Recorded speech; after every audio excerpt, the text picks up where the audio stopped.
All right, and we're live. Welcome Kick it back to the off. Nick and I was about to start, man. Holy crap, I was ready. Oh my goodness, go for it. I was on it. Welcome back to the Nick and Justin show, man. Let's get started. Okay. You go topics first. Topic first. I have two. With a lot of things going on with Nordstrom closing down in San Francisco. Oakland A's is officially announcing that they are moving to Las Vegas.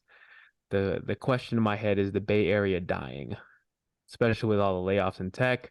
That's just a little bit more. All three cities are significantly going down the crapper. So that posed the question: is the Bay Area kind of hype now officially over? That's what got me. Topic two, I was stumbling upon um on YouTube Shorts because I've been on YouTube a lot more. The quote that I was wanted to talk about was "Be strong enough to be gentle." Okay. And I it's been in my head the entire week. So that quote, the quote of "be strong enough to be gentle," and what that meant, and I just wanted more of a dialogue because I'm having trouble dissecting it. It just sounds so simple, but it's so much more meaningful than that. Okay. So yes, Just those two topics this week. yeah, there's those two for me. Okay, mine, I want to double click on is an MBA worth it or not? Mm-hmm. Mostly because like in this past month I was maybe reconsidering it again. And so we could dive into that. And then something I saw today was Mr. Beast had another video about carrying 1,000 people. This time it's their hearing versus their eyesight. And, would love to just kind of discuss and see what your opinion would be around your philosophy on philanthropy. Okay, what do you want to dive in first? These are kind of nice. Let's dive into the first one about San Francisco dying. Oh my God. Okay, so just small little like shorts and just from news articles and on a superficial level. One bullet point that made me start to spark it was Elon Musk kind of more saying it's apocalyptic. Um, Elon saying San Francisco has fallen, stuff like that. Whole Foods and Nordstrom officially are closing down their stores in San Francisco because of public safety and worker safety. The Oakland A's and Oakland could not find an agreement to stay. So does that mean Oakland now lost all three pro teams? And is their identity still? What does that mean for Oakland? So yeah, it's hard to dissect. And again, with Silicon Valley and San Jose, it's just not as it's no longer a hype. So I kind of want to again, I'll expand on San Francisco. There's a lot of crap going on. I think on the outskirts of San Francisco, it's still very nice. I was in Daly City 2 weekends ago, and it's still very nice to go around. But within the heart of San Francisco itself, it does feel very empty. Like it just my one of my friends has a restaurant in the Tenderloin, Bodega SF. So I'm gonna shout him out real quick because that food is bomb. But going there, just walking around, there's a lot more homeless. Felt a little more unsafe walking around in the evenings. A little bit more have to watch my back so I could see where that's going. And then during the day when I was just exploring district, Stop on that part right real quick. yeah, Why do you feel like you need to watch your back? it's just a lot more break-ins within just like cars, just a lot more muggings, especially with um the Cash App founder getting stabbed. But yeah, looking back into it, doing more research again, but maybe it was a dispute within another colleague. But I was like, holy crap! Like, what is just going on within just San Francisco and feeling like a bit unsafe? It's mainly, I don't want to say it's a homeless because that doesn't. It just feels more eerie. Just the vibe, just vibe checking it. It just feels more eerie. It feels more just I'm gonna get mine and I don't care who I'm gonna go through. You know what I mean? It's just like I'm just gonna get it. Like there was a short of just on YouTube Shorts, there were just like break-ins of cars, just like all down the street, and people just getting desperate. Is it economic downturn? Are things getting more desperate where I feel like I can't? Is it gonna be this time walking around the street? It's not in the sense of homeless or stuff like that. It's just that eerie feeling. I just can't explain it. Of like what is the factors of it. Maybe there's a less police presence. But yeah, it's just a collective of things where you just feel very like I just don't feel safe. Eerie. Yeah, and I think just how you started off the segment about like Whole Foods. I just googled it because I totally missed that one. I didn't realize it's also considered one of their flagship stores Mm-hmm. in the city being closed. And then that Nordstrom, right? Also, it's like 5 stories in the middle of Westfield. So it's like a significant monument to be closing down. When you're thinking of, so like when you were saying about it feels like people are just trying to get their own, kind of reminds me of like New York City. Like New York City, people are like, if you can make it here, you can make it anywhere. It's go, go, Mm-hmm. go, hustle, hustle, grind. I don't feel like I always have to watch my back when I'm walking down the streets of New York. Do you think there's a reason why like that same vibe can kind of exist, or that same, let's say, motto exists within San Francisco, but the vibe itself feels so unsafe? Oh, I know. I walking around. I do feel safe like walking around like New York, like overall. Um, I feel like overall New York over. I don't see a lot of news, so correct me. But New York NYPD doesn't really have much negative stigma. I think that might be one, just because one, I just and it always has a pride of like having a police presence around every corner. If you walk around the bigger cities, and they do a lot of beat cops walking around and stuff like that, and their stigma of it hasn't really been like anything abrupt or rough. So maybe that might be a presence. I think people are so just focused in getting their own in the sense of like the hustle that they probably won't stop and think and do anything, in my opinion. Is that they're so distracted on building something. But for San Francisco, I think it's more of a survival thing than it is a survival desperation versus building. It's actually a really good point. They could both have that similar motto, but one Mhm. feels like you're actually going to get trampled versus the other one is you're kind of doing your own thing in order to kind of Yeah. get to that end destination. So I just googled real quick on, of course, this is Wikipedia, so there might be some Mhm. swag in the numbers here. So New Ooh. York City in 2023, as of January, had 33,000 sworn officers. Okay, that's a lot, but I mean, also Mhm. there's millions and millions of people in that small little Manhattan area. Mhm. So they're the largest police department in the United States. San Francisco is 17th, um, where they have, as of October 2022, 1,900 officers. Oh So we're wow. talking of a magnitude of, I don't know, 30x, 33K. Yeah, 33K to 15x, like 15x. Let's say 15x difference God. in number of officers. So you're totally spot on with, it feels like New York has, more. They do. Yeah. Absolutely. They have more. I mean, looking at this, Boston has more than San Francisco. Phoenix has more than San Francisco. Dallas has more than San Francisco. Las Vegas has more than San Francisco. Um, so yeah, from a police force standpoint, definitely there's basically no police. So like next time And you're in San Francisco and you see like 3 police cars stopping someone, yeah, for someone going through a red light and they're like, it took 3 officers or like, 13% of their workforce. Um, yeah, you could always think about that. That's and wild. I didn't also know that there's that big of a difference. yeah, and also I forgot about this happening too. Just again, this is outside San Francisco, but even San Jose within the Bay Area, that big like tri-cities, that one of the police commissioner police higher ups um were the ones distributing fentanyl in the whole drug ring. And then you have even more distrust in the police force in the Bay Area. So it's hard. And I think that was a big aspect again on the safety. But I also want to expand. I'm not sure if you have anything else on there, but I have one topic about Westfield thinking about um selling off its lease in 2024 in San Francisco, and that was in 2022. So if you want to double click more on the police stuff, I could pivot into the Westfield aspect of why San Francisco is declining. Oh no, I think go ahead, go for it. So besides just the safety aspects, police force, even Westfield, the mall, when you just go off Powell Street, the big mall, you can just enter through. And back in like when I was doing some research on SF Gate, it was April 12th, 2022. Westfield's likely to sell off at downtown San Francisco Center in 2024. So they already in 2023, they're already priming like, I am for sure getting out of here.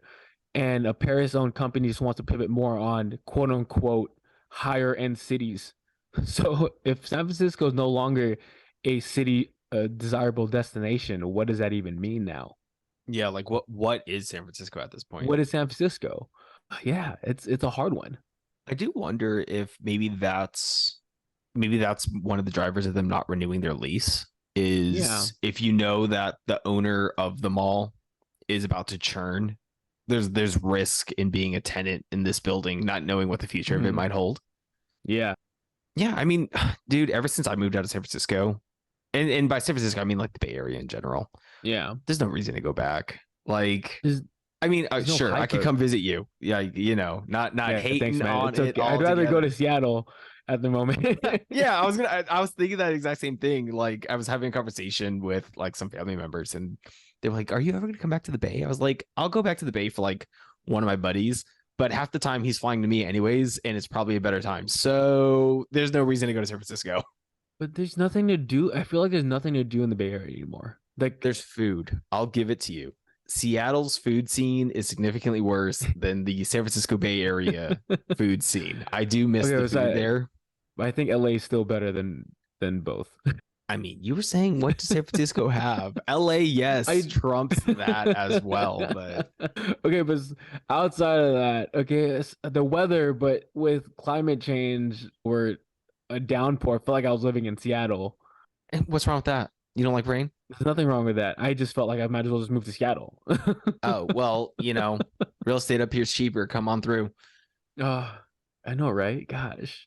But yeah, what are your thoughts on just kind of hearing this information on where San Francisco is headed? Is it a destination that people want to be at and stay at nowadays? As of right now, it's because of tech and also COVID, people working from home. So you have empty offices. So what are they going to do that? What is this for an office or for any big city? How are they going to repurpose these office buildings for when majority of companies are now remote? And a few of them are still mandating go in office. I mean, looking at the office space and looking more into tech, Salesforce Tower, named literally after Salesforce, Salesforce is getting rid of that tower. And so, yeah, there's going to be a lot of vacancy when it comes to office space. And if you look in the real estate space, converting office space into living space at times can be super, super difficult, right? Just, I mean, if you think about it, most offices have like one bathroom area and then the rest of these like Mhm. super shallow walls. Like you have to repipe everything to now bring in multiple individual bathrooms, multiple individual showers. You really have to do a Yeah, project. kitchens, and that's a huge infrastructure like thing, especially if you're like, am I actually gonna make a return on this? I so okay, clicking back just a little bit. So San Francisco, if I think about it, or the San Francisco Bay Area, a big driver, what makes it super attractive is Silicon Valley. Hmm. I think there's been a shift, right, when it comes to Silicon Valley. One, tech isn't doing so hot right now in terms of just like revenue, everything like that. There's a shift in the way tech companies are growing. Before kind of the correction, it was grow at all costs, even if it's not profitable, and just Hmm. go, go, go. It stimulates a ton of jobs, tons of overhiring. You're not looking at like the books, right? So creates this like little fluff in the market of like, who is actually doing well or not doing well. So there's been that correction, which we've seen with all the layoffs. Additionally, I think it's kind of hard because in a way, Silicon Valley is the OG location for the startup scene, but there's a number of areas that are definitely giving them a run for their money, right? New York has their startup scene. Miami's Austin kind of come out of nowhere. Austin. is Colorado one of them? I No. actually don't know if Colorado is. I mean, there's a small scene up here in Seattle. I mean, that's a byproduct of Microsoft and Amazon running around. Mhm. You have Silicon Beach down in what is that? Santa Monica in Los Angeles. So there's other places where at the beginning, if you wanted to do tech, you had to go to Silicon Valley. Yeah. And with 2020 and the way it happened, people are now a little bit more accustomed also to having venture calls remotely versus like, we need to do this in person. You can't do this not in Mhm. person kind of thing where, you know, people would have to fly across the US just to have this like 30-minute meeting with a VC. I mean, maybe it's good. Like, okay, what's the good side of this? I I brought up in the sense of, again, if everything's going down, cost of living can drop in the sense of it's affordable again. Yeah. That's just thinking on a very small scale. Cost of Yeah. living could be more affordable now because now there's no hype. It's just now every day, and you still get California weather. So it's not going to be as expensive as it was, but it can still be expensive. But a fighting chance versus crap, I'm scrapping by. Yeah, I think that's the first thing that comes to my mind too, is it Mhm. might help with, you know, air quote housing crisis that's happening in the San Francisco Bay Area, because people might move elsewhere. Those people might be of, you know, the bloated like overpaid tech salaries. And so the competition might be a little bit lighter. I think that might be like the only thing really. It'd be interesting to see what markets, or if someone's listening to this and they know of like an industry that's just booming that we're totally not, you know, not actually That we're hitting. missing. Yeah, like maybe fashion is really making a come up. I don't know. I What mean, is? we don't know like all these other industries. Maybe there's something sleeping out there that we're just totally missing. But in the grand scheme of things, it also doesn't help that media just fuels one narrative, right? Like, people just kind of like latch onto one thing and then they keep running with it. It's like it's Some this. people are like, Yeah. Gotham City is San Francisco. Watch out. So I feel it, man. Oh my, where's our Batman? I was gonna say, I just can't wait to see Batman come through, and I hope he has a cool ass car. I'll probably get lost on all the turns in San Francisco anyway. So True. crap. He'll go down a one-way street and done. You, oh, you're done. I'm sorry. I'm not saving you. I turned the wrong way. It's a wrap. Oh man. All right, let's Uh, dive into the next topic. Let's Okay, so let's do MBAs. And the okay. reason for MBAs is because I think it's something that we both talked about at the beginning of our careers. We've Mhm. had discussions about it probably in the past year or two ago. And I've also had this come up again in the last month. So, high level, right? We both have our bachelor's degree. Mhm. We've both looked into, is an MBA worth it? And a lot of the times that question is driven off the fact that a 2-year program, usually full time, could be maybe $50,000 a year, or, you know, even more than that. So let's say on the low, you're looking at $100,000 investment where you also can't work during that time, plus whatever the expenses are on top of eating, living, Yeah. books, things like And not that. able to work, which is hard. Exactly. Is it worth it? Right. And yeah, I'll kind of leave it there. Like, what's been your relationship with evaluating, is an MBA worth it, and where are you at today with, is it worth something to pursue? That's a hard one. I think so. I did it twice. I did a very cheap just to get the paper type of degree. But before that, the university I work with, I'm able to get it for free, but it's time. It's my quality of work dropped because I was doing school, and I picked if I'm gonna get fired because my quality of work dropped, that means school wasn't worth it, you know? And more analyzing, the more people I talk to, probably in the medical director field, I was able to chat with one about a month ago. We just crossed paths, and he was telling me that I don't even look at masters anymore because I'd rather look at experience. And within my industry, it's weird. So a little bit brief history. When we were going to school, um, athletic training was an entry level like bachelor's program. You get in, you get your degree, you can get your certification. That'd be it. But now they pivoted in 2022, 2020? Yeah, 2020. They pivoted to an entry level master. So you have to do all this stuff and get your entry level master just to do what I'm doing when I was a bachelor's. So With what you that being, mean is like the minimum level of education that's required for that role has mhm, been elevated from a to bachelor's degree minimum requirement to now a mhm, master's degree requirement. correct. Okay. Correct. So that's the reason why I was like, if I'm gonna get my master's to compete with these, might as well get my MBA. So that was my thought process. And with now, it's just when I was speaking with some like direct medical directors in the college, with my boss and with another one, they kind of on a line that saying majority of them might if you don't have your master's, you might not. But with this new shift, is experience more worth it now than your master's? So they're just like, as for me right now, their shift has changed to like always been more on the experience side. And yeah, it's still sometimes with education, it's hard to be applicable. It's still just textbook, but there's still nuances where you need to know like fundamental clinical application. It could be different than it was in the textbook. And just experience when how you're going to manage a situation. They don't teach that in classes. So for me, the when I saw it for an MBA, experience trumped that. To be more to be in the more medical clinician side, I didn't think I needed it. But then I thought about, do I want to be more admin? Do I need that? And then it has crossed my mind.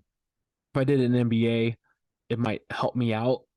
But I know a lot of people who don't have MBAs are still in a medical director type of front. And that was just from experience. And again, now networking and just knowing your stuff and having having that tenure of a career trumped just those three letters versus the optics.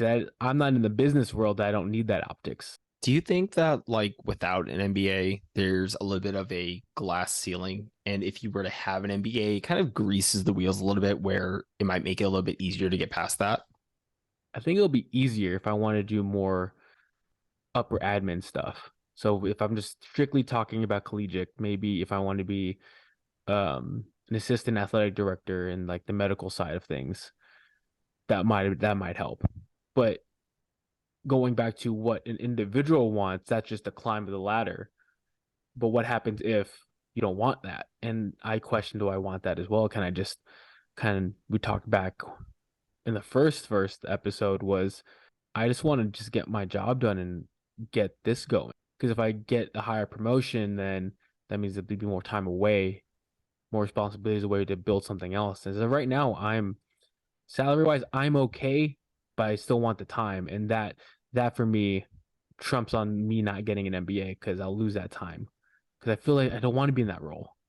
I can be, doesn't mean you have to do it. You can and you're capable of doing something, doesn't mean always mean you have to do it. Absolutely. It's that balance between ability to do something and the willingness to do something. Yeah. I'm not willing. I see my boss and he's phenomenal what he does and hold him in the highest like regard, but I wouldn't want to deal with the BS he has to deal with. And I really don't. I'm capable of doing it, but do I want to? Yeah, it's those situations where you see it and you're like, that's not my job. But I think we also talked about, again, off on the one-off, you mentioned as long as you already you use your time and you already get it done and sacrifice that. And then when you need it, you rather be ready than have to get ready again type of approach. But then that's just a gamble. That's just what life is. There's no easy way or wrong way to say you're going to go about things. But on my aspect, reverting back, yes, the NBA is not worth it for me. But it can be for somebody else. You might as well kind of gut up and get it done and just have the letters because optically it might benefit you. Unfortunately, the society that we're in, that experience that people still live in the ideology of if you don't have the letters in your name that you're not good enough. And that's where it kind of pisses me off where you could be like Good Will Hunting and this freaking anyone seen Good Will Hunting, dude, just freaking a library card will be sufficient enough for people to have a higher education, but you're not, photographic memory. But yeah, what's your takes on it? Because you why did you feel like you need to go back into it to if you needed it or not?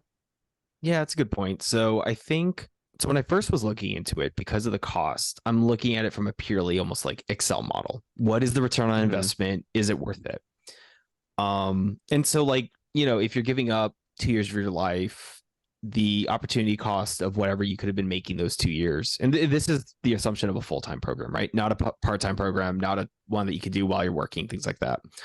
So there's like a certain cost. And then obviously one of the things that a lot of these top programs all publicize are metrics around this is the percentage of people that got jobs upon graduation. This is how much they made upon graduation, right? So like example, I pulled up UCLA's and their 2021 employment compensation status. Average first year total comp with bonus was Mm-hmm. $129,000 a year.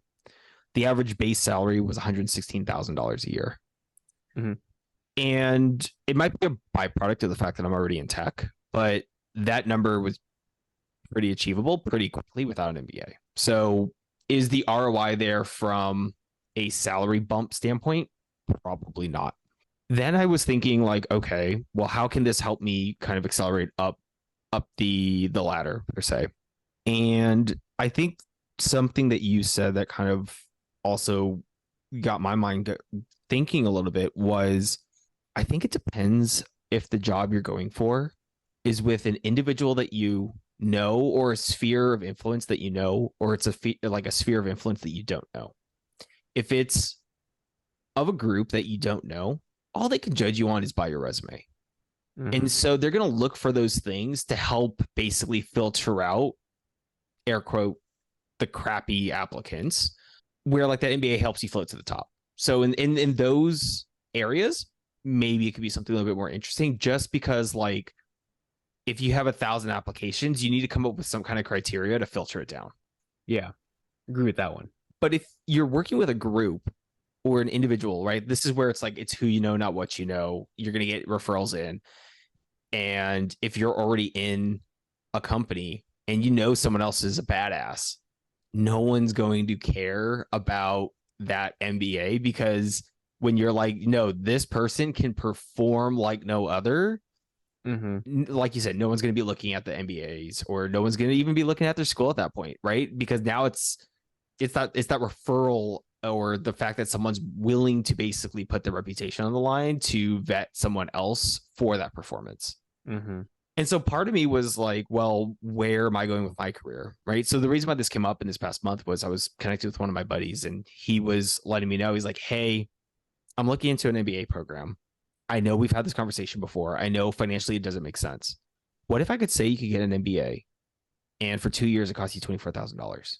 And I was like, oh, that's interesting, because now it's not a return on investment decision. It's more of a time commitment decision for these extra letters. Of course, I'm super busy, so like there's still a risk that's associated with that. But then, okay, so like let's say you could basically throw out the cost standpoint. Now what they'll enable you to do is apply to things both within your circle and outside your circle, and at least have a better shot when you're applying outside your circle.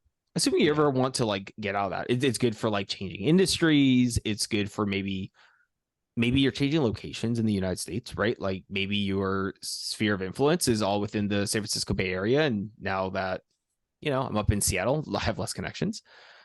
So I think there's some value that might come to that standpoint when you're applying somewhere blind, I guess is the best way of putting it. No, that's what me and my manager, like my supervisor, talked about. It's like with me and maybe some others, you're fine, but if you don't know anyone and just basing off a resume, then you're gonna be screwed. And he told me that he got his master's really late, like he literally got it 2 years ago, and he's like 50's been in AT for 30 plus years, like he's been on it, man. So, but he got turned down because of that check mark. And to me, it's like more back on the individuality of things.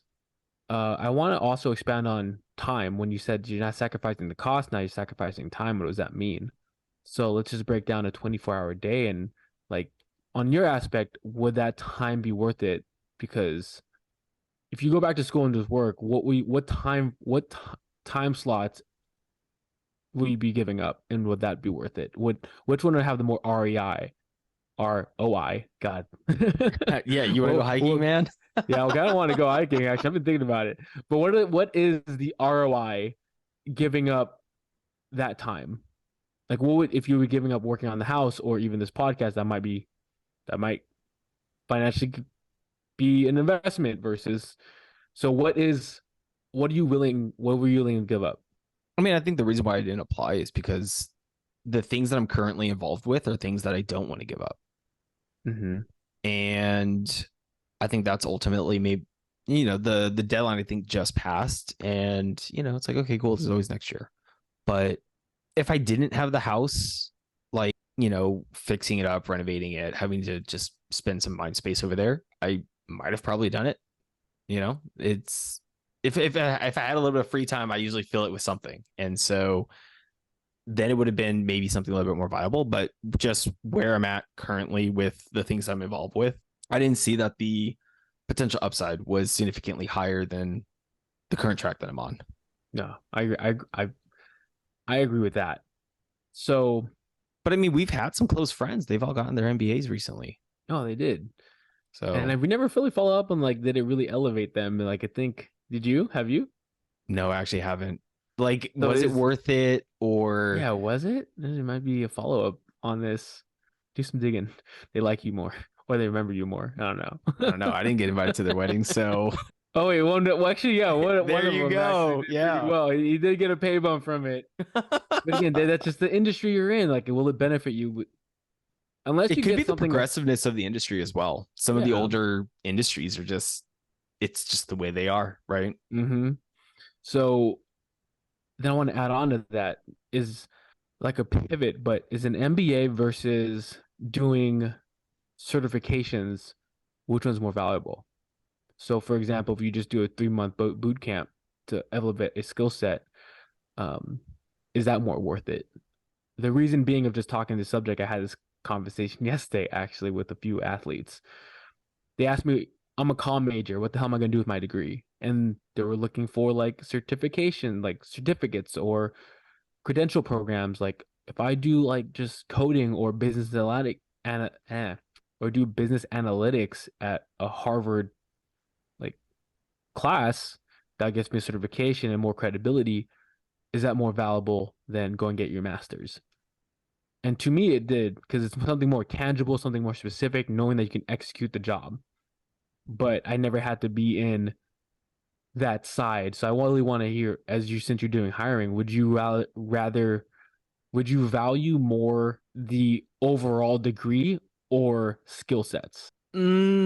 So I think it depends on the way that the application's coming in. Sometimes you can't even put a certification in there, so it's going to be viewed equally to someone else that just also has a degree.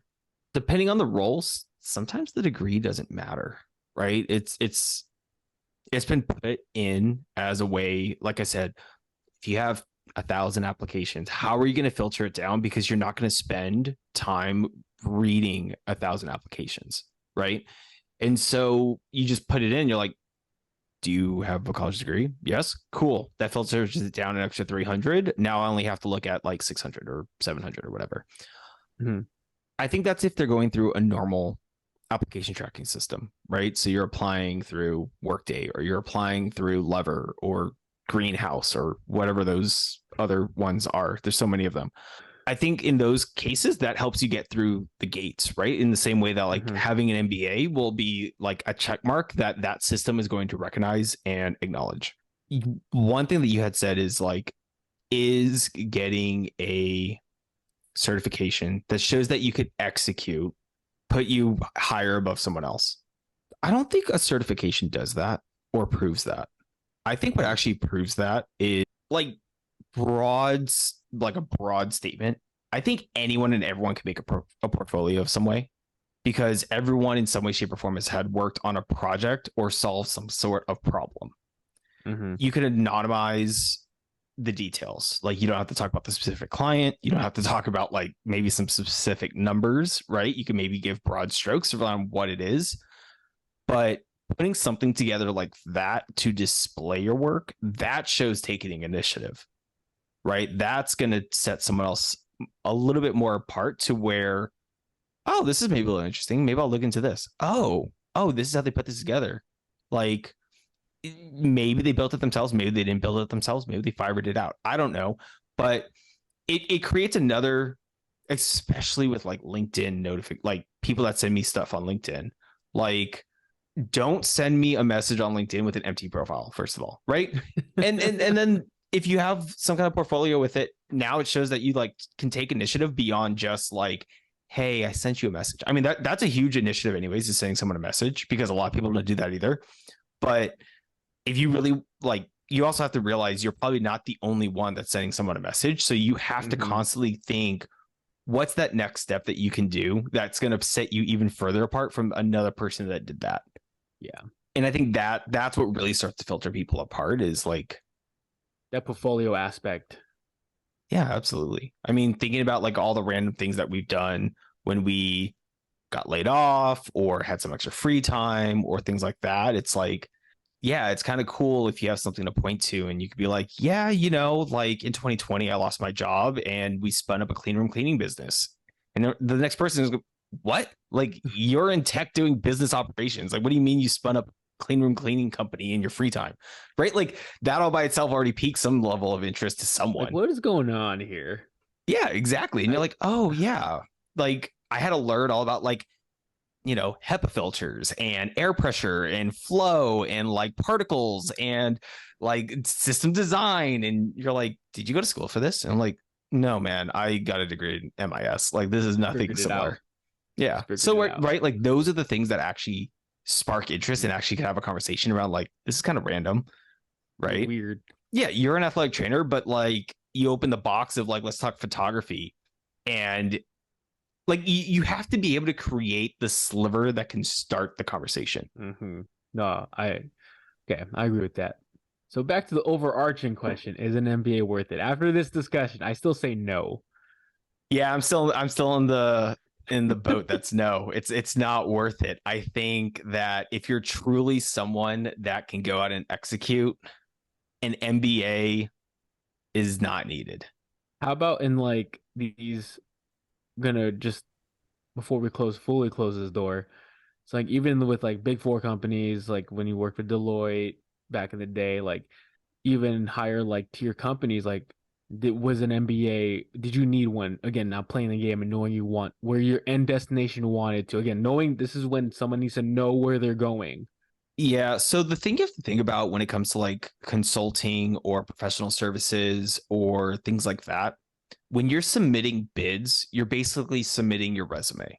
And when you're submitting your resume, that's almost, unless you know the person you're giving a bid to at that client office, they're going to be looking at resumes of team A and the resumes of team B. And so you're back in the boat of they don't know who you are and you need whatever you could put on a piece of paper to set you apart. Right? It's like if you were going to spend $50,000 on consulting company A or $50,000 on consulting company number letter B, one of them has a full team of Stanford grads and the other team has a full team of schools that you have never heard of. Where are you going to put your 50K? Good point. Right. So again, it's how and who your audience is on whether or not that MBA might be worth it or not. Yeah. There's an asterisk to this. So we both say no, but there's an asterisk to it. Yeah, if you're gonna play yourself in that game, like, and you're cold calling people, like, you have to play the game. Yeah, absolutely. Especially if you didn't go to a school that like holds a ton of weight. Oh my god, I didn't say it. I didn't say it either. I don't want to say it. All right, I think we got time for like probably one more. So, do you want to dive into the quote that you had, or should we talk about the commercialization of philanthropy? We talked a lot about business. Talked about let's go a little like let's talk about your quote. Over the quote. Let's dive in your quote. Let's talk about the quote. Okay. We'll table that for the next one because we went too businessy. That's fair. Go for it. So yes, I'll link the small little video snippet, but I'm gonna reiterate the story of how this quote came to be. So the quote was be strong enough to be gentle. And again, this is from the Transformers voice actor. His brother in the Vietnam War came back and they were just chit-chatting and he was telling him like, I'm gonna go out for an audition. The older brother said, where are you going? It's gonna be a superhero. I'm gonna be a hero truck. And the brother who was in the Vietnam War, he said, don't be a movie star hero, be a real hero. And then that's how the quote started. It was be strong enough to be gentle. And what does that quote mean? It's in a leadership standpoint, again, you can really bring up Optimus Prime. The Transformers, this is who's voicing Optimus Prime is just the leader, the one who's always calm in no matter what situation, the optimistic, but yet let's get down to the dirty work and knowing the realism of things. And when you hear him talk, it's like, oh wow, like this guy, like the guy has everything under control regardless of all chaos. So how does that mean when you express it? This through words and action, through tone of voice. And again, how is it going to be more actionable, and how can you be strong enough to be gentle? What are your thoughts before I dive into mine? I think it's finding that balance between being, I mean, I don't want to use the same word that's in the quote, being strong, but like Yeah. you need to be very steadfast in what you believe, but at the same time still have humility with the individuals that you're going along that journey with. And the first thing that kind of came to my mind was, I remember in elementary school there was this one principal, Jack McKay, and everyone loved him because he was, I mean, I didn't know like what made a good principal at the time, but he was the type of person that like knew every kid's name. He would be out there playing like ball with us at the same time he's like doing principal like things, right? So it's that ability to be relatable from like all levels of the organization that also just like builds that respect for that individual as a leader. Yeah, I like that. It's more actionable of being relatable. That's just that's the action point. For me, it was more of the tone of voice. It's just Mm-hmm. hearing optimist and everything else. It's like the little debate of being a manager versus a leader. And I feel like when people need to get stuff done, it's easy to yell. It's easy to express anger or like what's frustration, and be strong enough to keep those emotions at check to make sure you can be that approachable person. That's how I viewed it a lot. Thinking about even for relationships, like those bad days, are you gonna just ream, like just express out and just be vocally loud and cause more problems than good, or can we just dissect an information and it's like, okay, this is what it is, and I'm strong enough to analyze how I want to express it so I can just be calm about it. That's how I took the quote. Is more of that. It's more tonality than it is actions. Yeah. I imagine that right now you're having like Optimus Prime's voice ringing through your head. Oh, it's great. I love it, dude. And as soon as you brought this up, I was trying to recall what he sounds like, but his voice isn't what I think of when I'm going to sleep. So I'm having a hard time Only thinking of this the week, though, tonality for behind me. it, but I do understand what you mean. Is just like you can't scream and yell in Hmm. general.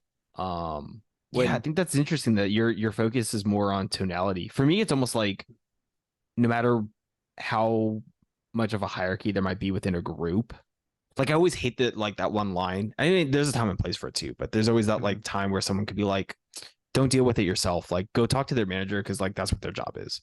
And you're like, why is there a gap in communication between like why does the man like I is the manager they're supposed to be there for that? Or like should there is that a bigger indication that there might be something wrong with setting expectations or the communication between individuals or things like that where like that's what truly makes you a good leader is that you can talk to anyone on the team and they understand the perspective Mhm.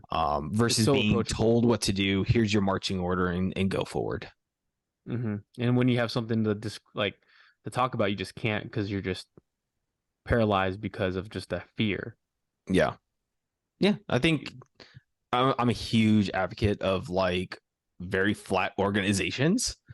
Because I think that, especially, if we were living back in our in-person world, you should be able to sit down at anyone on any table and just have a conversation with them, regardless if they're like a janitor or a software engineer or an athletic trainer or, just some lonely business operations dude. Like that's me, by the way. I think there should Really? be some level of where you can just like sit and have that conversation. Like I Hmm. remember being at one of my past employers and yeah, we would all sit and have lunch together. But a big piece to also keep in mind is what um, your physical body language is saying Hmm. and how like kind of turning your shoulder one way or another can actually block someone else out, which is equal to like, yeah, Yeah. you sit with everybody, but you don't really sit with everybody. You know what I mean? Hmm. Um, so I think that that's also something to also keep in mind. It's not just the ability to physically be in the space of everybody, but Is how you welcome it with action, like body language of the twists and turns, instead of like going off someone in the back, and you kind of again put that wall up versus like turning them and opening them up and allowing that individual to be involved.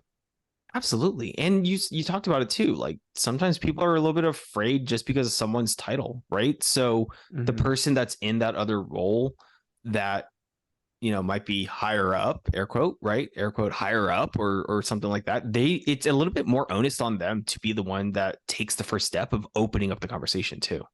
Yeah, you just need that gentle touch, Absolutely. Absolutely. and that could just mean everything else. So yeah, food for thought for people who want to just dive in that quote. I think it's very simple but thought provoking at the same exact time. I love it. It's such a gentle way to end this podcast. Nick, you want to close it off because you're so good at it. Oh my goodness. I don't even remember what I said last week, but if you made it to this part of the episode, we appreciate you. Please like, comment, subscribe on whatever platform you are listening to us on, and we will see you in the next episode. Peace.